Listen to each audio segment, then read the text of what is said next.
जी अस्सलाम वालेकुम। चलें जी, आज हम लोग अपनी नेक्स्ट वीडियो को स्टार्ट कर रहे हैं। हमने एक सेशन स्टार्ट किया था अपना, सीरीज़ हमने अपनी एक स्टार्ट की थी जो कि एफबीआर के ऊपर थी कि आप लोगों ने किस तरह से अपने आप को फाइलर करना है और आपका जो नाम है वो एक्टिव टैक्स पेयर लिस्ट में आए। तो उसके लिए कुछ स्टेप्स है जो कि मैं आपको करवा रहा था। लास्ट हमने वीडियो में कवर किया था हाउ टू क्रिएट, जनरेट और डाउनलोड एनटीएन सर्टिफिकेट। तो मैं उम्मीद करता हूँ कि आप लोगों ने वो सीख लिया होगा। चलें जी, ये स्टेप सीखने के बाद नेक्स्ट स्टेप आपका आता है, वो ये है कि कैसे आप लोगों ने अपनी एनुअल टैक्स रिटर्न फाइल करनी है। अब एनुअल टैक्स रिटर्न फाइल करना कोई मुश्किल काम नहीं है, सिंपल सा सिनेरियो, लेकिन थोड़ा सा कॉम्प्लेक्स हो जाता है अगर आप इसमें कुछ चीज़ों का ख्याल ना रखें। इसमें गलती की गुंजाइश कोई नहीं है, काम बहुत सिंपल है, लेकिन अगर गलती हो जाए तो फिर उसके आप कह लें कि जो आगे के कंप्लाइंसेस हैं, मतलब कि अगर आपसे कोई गलती होगी या उसकी करेक्शन के लिए जो आपके प्रोसेसेस हैं वो काफ़ी डिफ़िकल्ट हैं। इस वजह से लोग गलती करने से डरते हैं और इसको फ़ाइल नहीं करते। लेकिन मैं आपको बताऊंगा कि जहाँ पे गलती की गुंजाइश है आप वहाँ पे गलती कर सकते हैं और उसको फ़ौरन से रेक्टिफाई कैसे कर सकते हैं। फिर एक स्टेप आएगा जिसके बाद फिर गलती की गुंजाइश ख़त्म हो जाती है।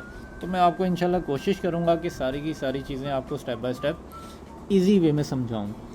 तो चलें यहाँ से हम लोग स्टार्ट करते हैं सेकंड अपना जो लेक्चर है उसका। आपने सिंपली क्या करना है, गूगल क्रोम को ओपन करना है। जैसे ही गूगल क्रोम ओपन करेंगे यहाँ से IRIS FBR टाइप करना है। उसके बाद आपके पास एक वेबसाइट ओपन हो जाएगी। नोटिफिकेशन को क्लोज़ करें, अपना रजिस्ट्रेशन नंबर यहाँ पे एंटर करें जो कि आपका CNIC नंबर है। उसके बाद आप लोगों ने अपना पासवर्ड एंटर करना है। आप लोगों ने पासवर्ड एंटर किया, लॉगिन करें, आपके सामने आपकी प्रोफाइल ओपन हो जाएगी। प्रोफाइल ओपन होने के बाद आप लोगों ने इसका पूरा विज़िट भी कर सकते हैं, इसमें क्या क्या चीज़ें हैं। मैं आपको इंशाल्लाह इसके ऊपर भी एक वीडियो बना दूंगा कि इस पूरे प्रोफाइल को कैसे देखना होता है, इसमें क्या क्या चीज़ें हैं जो आपके यूज़ के लिए हैं। अभी जो हमारा सीरीज़ है, ये हमारा जो आज का लेक्चर है वो सिर्फ रिटर्न के ऊपर है। तो मैं वो रिटर्न आपको पहले समझाऊँगा ताकि वीडियो लंबी ना हो जाए।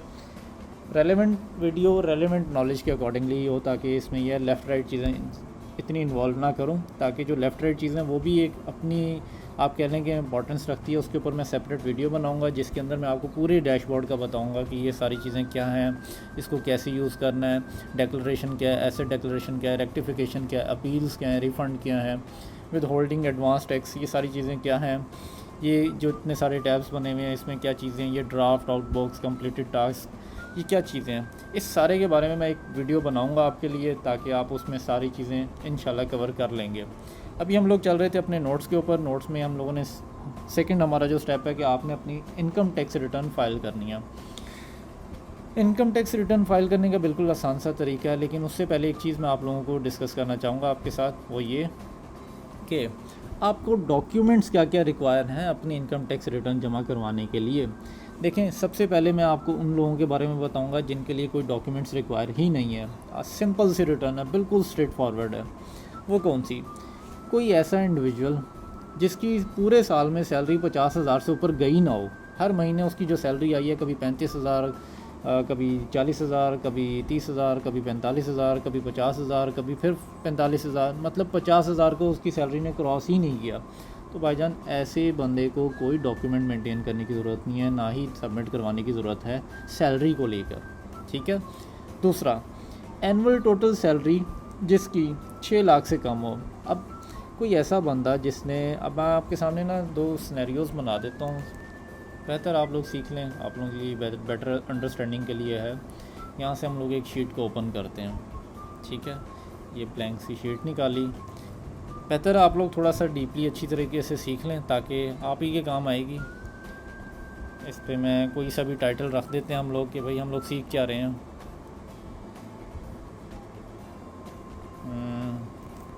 सैलरी कैलकुलेशन, ठीक है, इसका मैंने टैब का नाम रख दिया। सबसे पहले क्या करना है जी, देखें हम सैलरी कैलकुलेट कर रहे हैं, टैक्स ईयर, कोई सा भी टैक्स ईयर। देखें टैक्स ईयर 12 महीने का होता है। ये स्टार्ट कब से होता है? ये आपका स्टार्ट होगा जुलाई से, स्टार्ट होगा 1 जुलाई से। जुलाई के बाद अगस्त, फिर सितंबर, फिर अक्टूबर, ठीक है। इसी तरह ये चलेगा आपका नवंबर, दिसंबर, जनवरी, फेब, मार्च, अप्रैल, मई, जून, यहाँ तक, ठीक है। जुलाई, अगस्त, सितंबर, अक्टूबर, ये था नवंबर,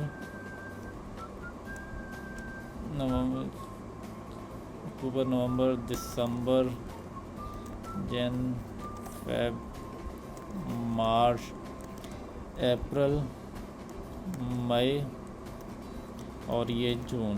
ठीक है, ये आपका आ गया 1 साल। इसी तरह से हम इसको कॉपी कर लेते हैं,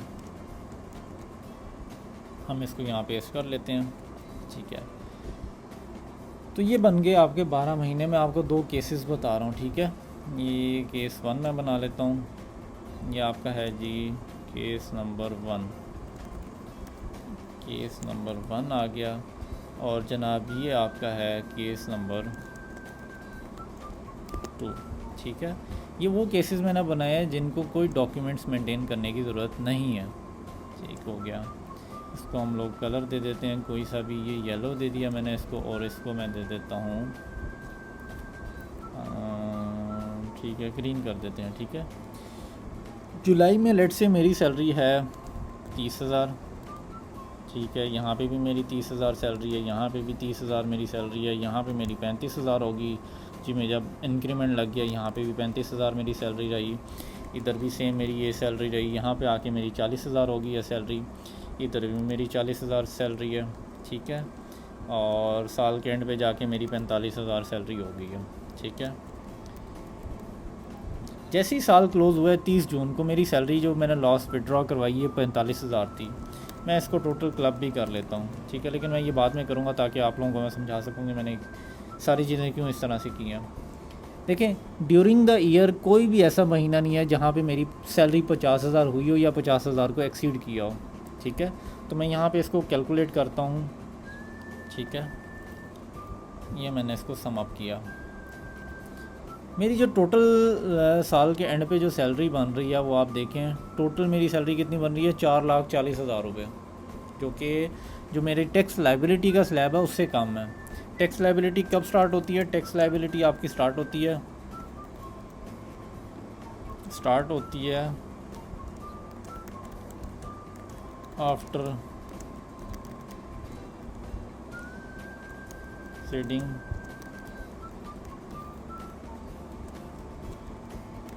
₹600,000। ठीक है, तो टैक्स लाइबिलिटी आपकी स्टार्ट हो जाएगी जैसे ही आप लोग बेंचमार्क एक्सीड करेंगे। कौन से वाला बेंचमार्क? 600,000 का।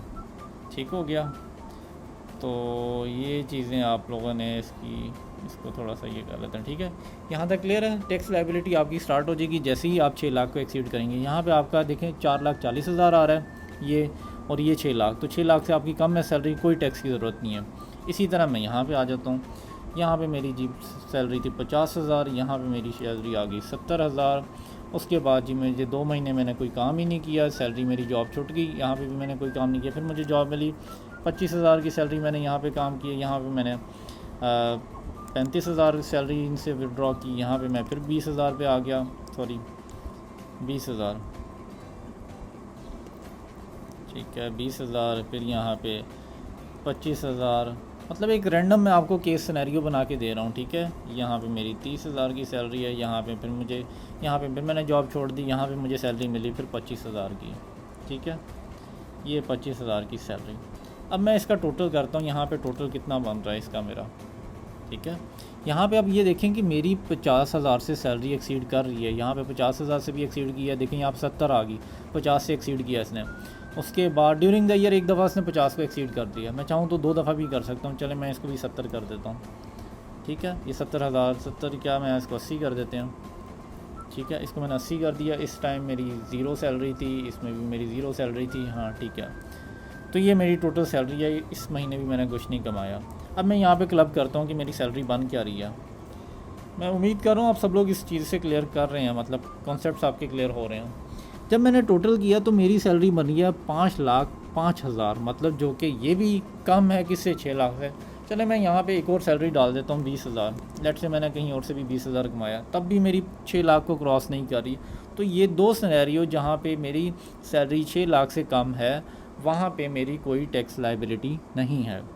ठीक हो गया, ये केस 1 था और ये केस 2 था। अब मैं चलता हूँ वापस आईआरएस के पोर्टल पे।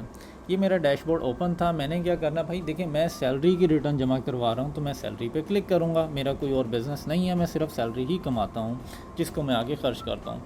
अभी मैं आप लोगों को ये बता दूं कि मैंने 2024 की रिटर्न फाइल की हुई है, इस वजह से वो मेरी नहीं ओपन होगी, वरना मैं आपके सामने करके भी दिखा देता हूँ।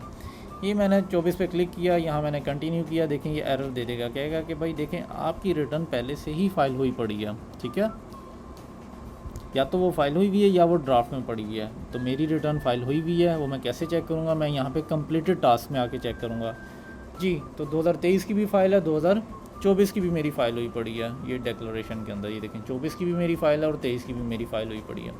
मैं यहाँ से वापस आऊँगा, मैं यहाँ पे सैलरी रिटर्न टाइप करता हूँ। मैं आपको सिखाने के लिए 2022 की रिटर्न ओपन करूँगा।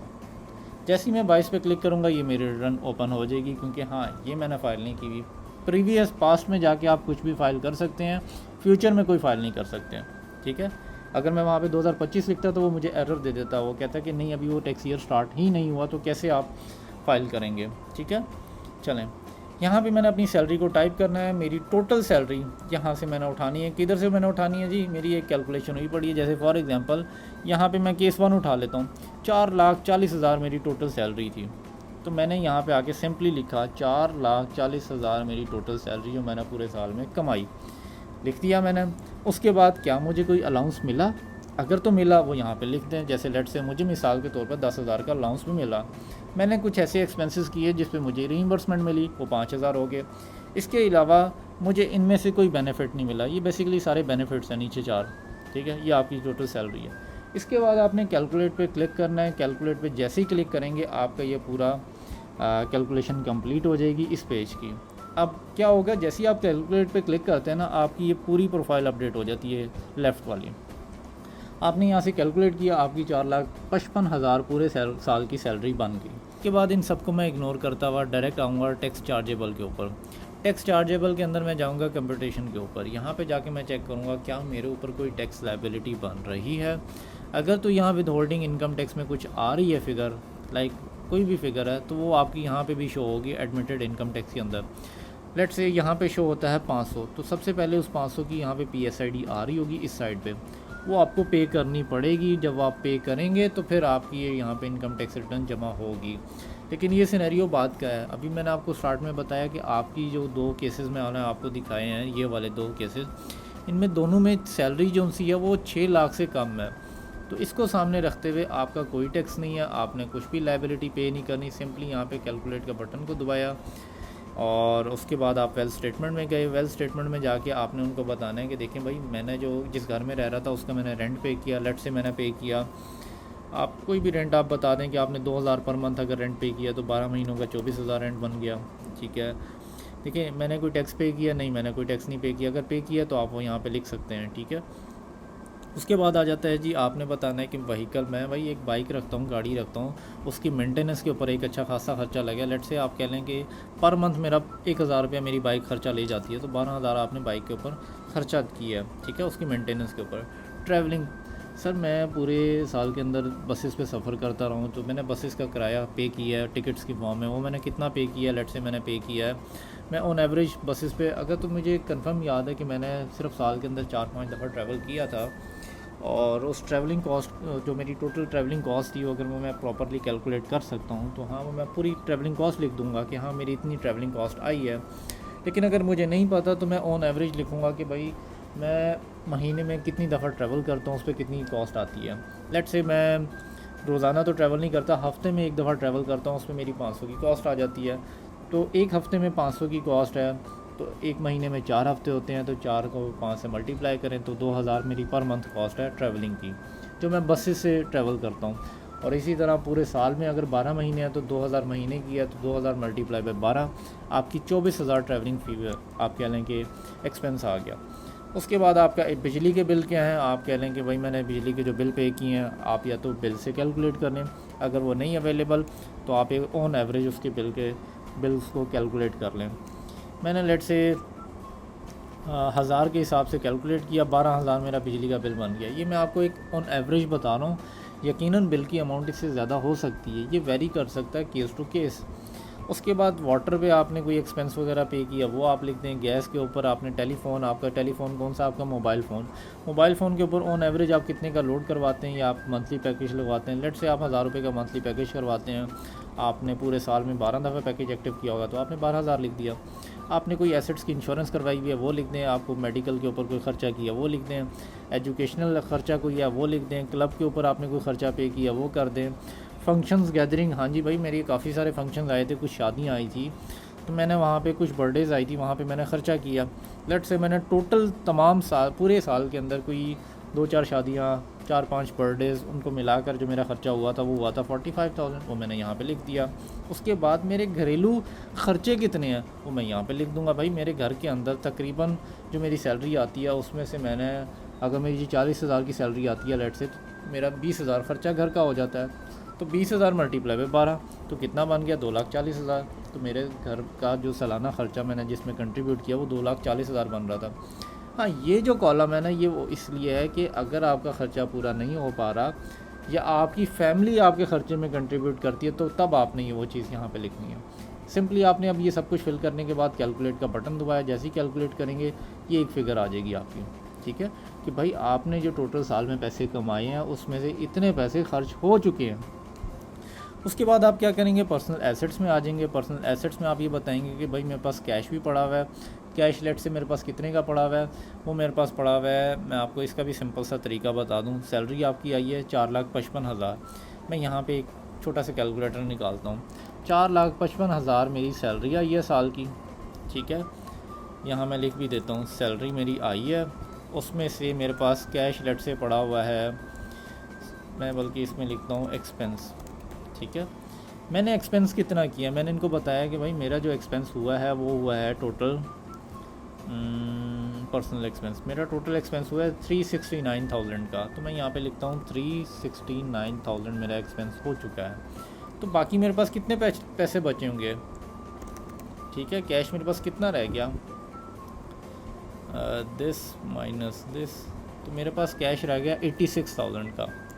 तो उस 86,000 के कैश के अंदर कहाँ है, हाँ जी, उस 86,000 कैश में से अगर तो मैंने कोई और एसेट्स परचेज़ किए हैं, लाइक मैंने मोबाइल फ़ोन परचेज़ कर लिया, अगर मैंने मोबाइल फ़ोन परचेज़ कर लिया लेट से 30,000 का, तो मैं यहाँ पे डिक्लेयर करूँगा कि जी मेरे पास एक मोबाइल फ़ोन पड़ा हुआ है जो मैंने 30,000 का लिया। तो मैं यहाँ से अपना मोबाइल फ़ोन भी माइनस कर दूँगा, कितने का, 30,000 का। ये आ गया 30,000, ये मैंने मोबाइल फ़ोन की भी कॉस्ट माइनस की, ठीक है। अब मेरे पास कितना कैश रह गया, इसमें से माइनस किया ये, तो ये मेरे पास कैश रह गया 56,000 का। तो मैं सिंपली यहाँ पे लिख दूँगा कि भाई मेरे पास 56,000 कैश की फॉर्म में पड़ा हुआ है। उसके बाद आपने देखना है कि भाई क्या आपके नाम पे कोई मोटरसाइकिल है, अगर है तो उसकी यहाँ पे कॉस्ट लिख दें। उसके अलावा आपके नाम पे मतलब आपके अपने जानवर हैं तो आप उसके कॉस्ट लिख दें। बिज़नेस कैपिटल मतलब आपने कहीं बिज़नेस में इन्वेस्टमेंट की है वो यहाँ आप लिख दें। तो ये सारी चीज़ें वन टाइम आप रीड कर लें, आप लोगों को बिल्कुल ये यूज़र फ्रेंडली हैं, आप इजीली पढ़ के इसमें डाटा फिल कर सकते हैं। खैर, इसको आपने क्या करना है, सब कुछ फिलअप करने के बाद सिंपली कैलकुलेट का बटन दबाना है। जैसे ही आप कैलकुलेट को प्रेस करेंगे ये सब कुछ आपका यहाँ पे टोटल के अंदर वैल्यू आपकी आ जाएगी। टोटल आपके नेट एसेट्स जो उनसे बन रहे हैं वो बन रहे हैं 86,000 के। उसके बाद आपने नेक्स्ट मूव करना है रिकन्सिलिएशन के ऊपर। रिकन्सिलिएशन में वो ये कहेगा कि पहले ये बताओ पिछले साल कितने एसेट्स थे आपके। तो मैं कहूँगा भाई 1 रुपये का भी एसेट नहीं था मेरे पास पिछले साल का, मैंने तो कमाना ही इस साल स्टार्ट किया। फिर वो ये कहेगा भाई इस साल कितने पैसे आपने कमाए हैं। तो मैं क्या करूँगा, मैं सिंपली पहले जाके चेक करूँगा एम्प्लॉयमेंट में, यहाँ पे सैलरी मैंने कितनी शो करवाई है, 4,55,000। आपने सिंपली क्या करना है, इसको कॉपी कर देना है। कॉपी करने के बाद वेल स्टेटमेंट में आएंगे, रिकन्सिलिएशन में आके आप लोगों ने इनको बता देना है कि भाई ये कंट्रोल वी कि मैंने ये पैसे इस साल कमाए हैं, ठीक है। इसमें आपको कोई एडजस्टमेंट्स वगैरह आपने करने की ज़रूरत नहीं है। अगर करनी है तो आप बता दें कि भाई मुझे इनहेरिटेंस से इतना पैसा आया या गिफ्ट से इतना पैसा आया, मैंने कुछ चीज़ें बेची हैं वहाँ से मुझे इतना पैसा आया, मेरी एडजस्टमेंट्स हैं कुछ इनफ्लोज़ के अंदर, वो आप इनको यहाँ पर जाके डिटेल्स प्रोवाइड कर दें, ठीक है। और इस तरह आपको कोई लॉस हुआ, आपने कोई चीज़ बेची है तो वहाँ से आपका पैसा गया, आप ये बता दें। गिफ्ट आपने किसी को दिया है तो वो यहाँ पे बता दें, किसी से लिया है तो वो यहाँ पे बता दें। इसी तरह से आउटफ्लोज़ के अंदर कोई एडजस्टमेंट करनी है वो आप यहाँ पे इनको डिटेल प्रोवाइड कर दें। अब वो ये कह रहा है कि भाई 4,55,000 की एक अमाउंट ऐसी है जो कि अनरिकनसाइल्ड है।